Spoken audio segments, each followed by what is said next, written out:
嚟到 football feel 啦 ，Fian 上個禮拜咧，我哋貼中咗紐卡素嘅1.63倍主客和喎，都唔錯喎。今個禮拜嘅焦點賽事咧係曼城對熱刺。喺睇賽事預測之前咧，等我哋重溫翻上個禮拜嘅成績先。上個禮拜貼中咗3場主客和，韋根對曼城中咗1.3倍主客和，紐卡素對昆士柏流浪中咗1.63倍主客和，曼聯對保頓中咗1.09倍主客和。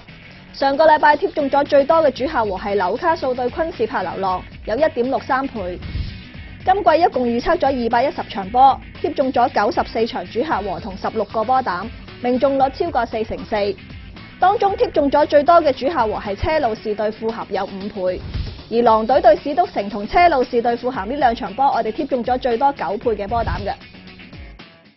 首先睇諾域治對車路士，諾域治咧已經連續3場不敗啦，咁今場對住車仔會唔會 keep 住個表現先？車路士上場作客對住狼隊嘅表現就戰戰兢兢啦，而諾域治嘅主場就有保證喎。雖然車路士嘅牌面就較為優勝，但係諾域治咧相信都有能力可以守和1-1嘅。預測賽果，諾域治對車路士係1-1嘅。然後我哋睇保頓對利物浦，保頓咧有卡希爾尼隊啦，咁對佢哋嘅防守咧會有好大影響呢？卡希爾尼隊嘅影響咧應該冇想象中咁大嘅，咁佢哋今季其實都問題多多噶啦，尤其是中場咧經常都錯漏百出，咁對住作客表現唔錯嘅利物浦咧睇嚟都冇運行噶啦，利物浦贏2-1啦。預測賽果，保頓對利物浦係1-2嘅。